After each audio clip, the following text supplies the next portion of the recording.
SIP के बारे में तो हर कोई जानता है, सिस्टमैटिक इन्वेस्टमेंट प्लान। बेसिकली अगर हमें किसी म्यूचुअल फंड में इन्वेस्ट करना होता है तो हम एक पर्टिकुलर अमाउंट डिसाइड करते हैं और हर महीने वो अमाउंट हमारे अकाउंट से डिडक्ट होता है और एक फंड में इन्वेस्ट हो जाता है। वहां से हमें एक अच्छा खासा रिटर्न भी मिल जाता है क्योंकि कंपनीज डाइवर्सिफाइड होती हैं। वहीं लेकिन आज भी ऐसे बहुत से लोग हैं जिनके पास एक लंप सम अमाउंट है, जो अपनी रिटायरमेंट के लिए प्लानिंग कर रहे हैं। वो ये चाहते हैं कि मैं वन टाइम इन्वेस्टमेंट कर दूं, उस पर एक अच्छा रिटर्न भी मिलता रहे और साथ में मैं मंथली विड्रॉ भी करता रहूं, जिससे कि क्या होगा, मेरा एक मंथली इनकम का काम हो जाएगा। मैं उन सभी के लिए आज एक बहुत ही अच्छा प्लान लेकर आई हूं जिसमें वन टाइम इन्वेस्टमेंट करना है, रिटर्न भी मिलेगा और साथ में मंथली विड्रॉल भी कर सकते हैं। मैं बात कर रही हूं सिस्टमैटिक विड्रॉल प्लान SWP की। आज इस वीडियो में मैं आपके सारे कंसेप्ट क्लियर करूंगी कि SWP क्या होता है, इसमें किन किन को इन्वेस्ट करना चाहिए, साथ में एवरेज आपको कितना % मंथली विड्रॉ करना चाहिए, इसका टेक्निकल वर्किंग क्या होता है। लेकिन आगे बढ़ने से पहले अगर आप हमारे चैनल पर न्यू हो तो चैनल को सब्सक्राइब कर दीजिए, बेल आइकन को प्रेस कर दीजिए, इस वीडियो को सभी के साथ शेयर कर दीजिए। सबसे पहले तो यही समझ लेते हैं कि सिस्टमैटिक विड्रॉल प्लान होता क्या है। ये काइंड ऑफ SIP ही होता है। जैसे कि आप SIP में क्या करते हो, हर महीने पैसा देते हो, एक मैच्योरिटी डेट होती है, उस मैच्योरिटी डेट पर आपको अमाउंट मिल जाता है जो भी आपका विद इंटरेस्ट होता है। अब यहाँ पर क्या हो रहा है, आप एक बार में सारा अमाउंट लमसम दे रहे हो और हर महीने थोड़ा थोड़ा अमाउंट विड्रॉ कर रहे हो। अब फायदा यहाँ पर ये होता है कि फॉर एग्जांपल आपने 1 लाख रुपए इन्वेस्ट कर भी दिए। अब 1 लाख में से हर महीने आप 8% निकाल रहे हो और 15% का इंटरेस्ट मिल रहा है, तो भी आपका अमाउंट ना पॉजिटिव में ही रहेगा। जब तक आप चाहो तब तक आप उस अमाउंट को विड्रॉ कर सकते हो। अब सबसे पहले तो इसका टेक्निकल वर्किंग समझ लेते हैं कि आखिरकार ये काम कैसे करता है। SIP में जिस तरीके से आप फंड चूज करते हो और इन्वेस्टमेंट करते हो, उसी तरीके से इसमें भी होता है। मान लीजिए आपने 1 लाख का इन्वेस्टमेंट किया। अब आपने एक चीज देखी होगी, जब भी हम स्टॉक में इन्वेस्ट करते हैं तो हमें कुछ शेयर्स दिए जाते हैं। अगर मैंने 10 शेयर्स खरीदे हैं तो वो 10 शेयर्स मेरे अकाउंट में क्रेडिट कर दिए जाएंगे, राइट। तो इसी तरीके से क्या होता है, SWP में जितने का भी आप इन्वेस्टमेंट करते हो उसके कुछ यूनिट्स आपको दे दिए जाते हैं। मान लीजिए आपने 1 लाख रुपए इन्वेस्ट किए, उसके 10,000 यूनिट्स आपको मिल गए। अब उस यूनिट में से आपको नेट एसेट वैल्यू निकालनी होती है और शेयर मार्केट में, यानी कि जब भी मार्केट में म्यूचुअल फंड्स में अच्छा परफॉर्मेंस आता है या फिर बुरा परफॉर्मेंस आता है तो वो किस पे इंपैक्ट क्रिएट करता है, वो आपके पैसे पे इंपैक्ट क्रिएट करता है। लेकिन वो कैसे पता चलता है, नेट एसेट वैल्यू से। अब आप इसकी नेट एसेट वैल्यू कैसे निकालोगे, 1 लाख को आपको डिवाइड करना है 10,000 से। अगर आप डिवाइड करोगे तो पर यूनिट की जो वैल्यू आ जाएगी ना, वो 10 रुपए आ जाएगी। अब आपने 1 लाख रुपए इन्वेस्ट किए, 1 लाख रुपए में से अगर आप हर महीने निकाल रहे हो तो आपको ये पता होना चाहिए आप कितने % से निकाल रहे हो।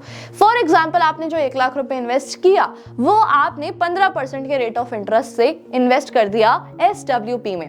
अगर मैं एक नॉर्मल फंड की भी बात करूं, आप कोई भी एक कॉमन फंड उठा लो, इंडेक्स फंड उठा लेते हैं। इंडेक्स फंड का अगर मैं अप्रॉक्स बात करूं ना, अगर हर साल आपको 15% मिल भी रहा है तो इन दैट सिचुएशन आप हर साल 8% का विड्रॉल कर सकते हो। अब जो हमने नेट एसेट वैल्यू निकाला था वो पर यूनिट आया था 10 रुपए। अगर मार्केट में म्यूचुअल फंड अच्छा काम करता है तो वो 12 रुपए भी हो सकता है, 13 रुपए भी हो सकता है। ऐसी सिचुएशन में जो आपकी एसेट मैनेजमेंट कंपनी होगी वो कम यूनिट्स को बेचकर आपको पैसा देगी और इसी तरीके से आपको प्रॉफिट मिलता है। ये तो हमने समझ लिया कि ये कैसे काम करता है। अब आपको ये भी समझा देती हूं कि इसमें आपको आइडियली कितना विड्रॉ करना चाहिए। फॉर एग्जाम्पल अगर आप 50 लाख रुपए इन्वेस्ट कर रहे हो, राइट, 50 लाख रुपए में से आपको एनुअली जो इंटरेस्ट रेट मिल रहा है वो मैंने आपको बताया, जैसे इंडेक्स फंड में लॉन्ग टर्म में अगर आप इन्वेस्ट करते हो तो अप्रोक्सीमेटली आपको 15% तो मिल ही जाता है। तो अगर 50 लाख पर आपको 15% भी मिल रहा है तो उसमें से आइडियली आपको 8% ही विड्रॉ करना चाहिए। अब ऐसा क्यों होता है मैं आपको वो भी समझा देती हूँ। बेसिकली इसमें आप अपने आप भी डिसाइड कर सकते हो कि आपको कितना रिटर्न निकालना है, कितना पैसा आपको हर महीने निकालना है, वो आप डिसाइड कर सकते हो। लेकिन अब क्या होता है ना कि आपको मार्केट के ऊपर भी देखना पड़ता है। आप अगर हर महीने 1 या 2% भी निकाल रहे हो अपने इन्वेस्टमेंट में से, जो उसमें आपको रिटर्न मिल रहा है, अगर वही आपका सालाना ज्यादा हो जाएगा जो आप पैसा निकाल रहे हो, तो एक पॉइंट पर आपका उसमें पैसा जो है ना वो खत्म हो जाएगा। तो ऐसी सिचुएशन में आपको क्या करना है, जो आप पैसा विड्रॉ कर रहे हो वो आपको एक एवरेज अमाउंट विड्रॉ करना है, जिससे कि आपका जो इंटरेस्ट उस पर चल रहा है ऑलरेडी वो हमेशा पॉजिटिव में रहे। तो इस चीज को हमेशा ध्यान रखना। और एवरेज 7, 8, 9 आप इतना भी कर सकते हो। अगर आप आपको अमाउंट ज़्यादा की ज़रूरत है तो आप 9% तक भी निकाल सकते हो। आप वो डिवाइड कर देना कि 12 महीने में वो कितना होता है कि हर महीने आप कितना % निकाल सकते हो। लेकिन अगर आपका जो अमाउंट है, जो परसेंटेज है वो 10% से आगे जाएगा तो आपका अमाउंट नेगेटिव में भी आ सकता है और एक टाइम पर आपका फंड भी खत्म हो जाएगा। तो इस चीज़ को हमेशा ध्यान रखिएगा। अब 3 चीज़ें हमने समझ ली, SWP क्या होता है, ये टेक्निकली काम कैसे करता है, साथ में कैसे कितना अमाउंट आपको, कितने % से अमाउंट आपको हर साल विड्रॉ करना चाहिए जिससे कि आपके अकाउंट में एक पॉजिटिव बैलेंस बना रहे। अब ये समझ लेते हैं कि SWP किन के लिए है, किन किन को इसमें इन्वेस्ट करना चाहिए। अगर आप एक ऐसे पर्सन हो जिसको अपनी वेल्थ अभी क्रिएट करनी है, अगर आप ये चाहते हो कि मुझे एक लमसम अमाउंट चाहिए, मुझे एक बहुत बड़ा अमाउंट चाहिए आगे आने वाले टाइम में, मुझे करोड़पति बनना है, तो उनके लिए या फिर आपके लिए ये प्लान नहीं है। इसमें आपको ज़्यादा अच्छा रिटर्न नहीं मिलता है। SIP में क्या होता है ना कि SIP में ही आपकी वेल्थ क्रिएट हो सकती है। म्यूचुअल फंड में अगर आप इन्वेस्ट कर रहे हो, SIP करवा रहे हो, तो वो आपकी एक वेल्थ को क्रिएट करके दे सकता है। लेकिन SWP में आपको घर बैठे एक मंथली इनकम जरूर मिलती रहेगी और आपका पैसा भी ग्रो होता रहेगा विद इन्फ्लेशन। मैं तो ये कहूंगी कि विद इन्फ्लेशन भी ग्रो होता है। इन्फ्लेशन के साथ ही इसी तेजी से ही म्यूचुअल फंड्स में भी तेजी आती है। तेजी आती है but for the long term. आने वाले टाइम में हो सकता है मार्केट नीचे भी जाए, म्यूचुअल फंड थोड़ा अंडर परफॉर्म भी करे, लेकिन लॉन्ग टर्म में हमेशा अच्छा परफॉर्म ही करते हैं, लेकिन वो भी रिस्क पे डिपेंड करता है। और अगर साथ में आप अपनी रिटायरमेंट प्लानिंग कर रहे हो, आपको ये चाहिए कि मैं एक पॉइंट पर आकर अब काम नहीं करना चाहता, मेरे पास इतना अमाउंट हो गया है कि अगर मैं सही जगह पर इन्वेस्ट करता हूं तो मेरे को रिटर्न भी आता रहेगा, मंथली इनकम भी आती रहेगी, मैं अब उसी पे ही काम करना चाहता हूं, आपके लिए बहुत अच्छा है। साथ में अगर आप चाहते हो, आप ऑलरेडी SIP कर रहे हो, आपकी वेल्थ ऑलरेडी उधर क्रिएट हो रही है, तो आप क्या कर सकते हो, आपके पास भले बोनस आया है, कुछ अमाउंट इकट्ठा हो गया है या फिर अमाउंट आपने कहीं से पैसिव इनकम जनरेट किया है, तो आप उस अमाउंट को भी यहाँ पर इन्वेस्ट कर सकते हो। फिर जो आपको इनकम आएगी फिर उसको डाइवर्सिफाई कर इन्वेस्टमेंट कर सकते हो, मनी से ही मनी को ग्रो कर सकते हो। तो ये 4 चीजें सबसे ज्यादा इंपॉर्टेंट है जानने के लिए कि सबसे पहले क्या होता है, कैसे ये काम करता है, तीसरी चीज आपको कितना % अमाउंट इसमें से निकालना है, वो टोटली आप पे डिपेंड करता है, बट मैंने आपको आइडियली बता दिया कि हमेशा अकाउंट में पॉजिटिव अमाउंट रहना चाहिए जिससे कि उस पे आपको इंटरेस्ट मिलता रहे।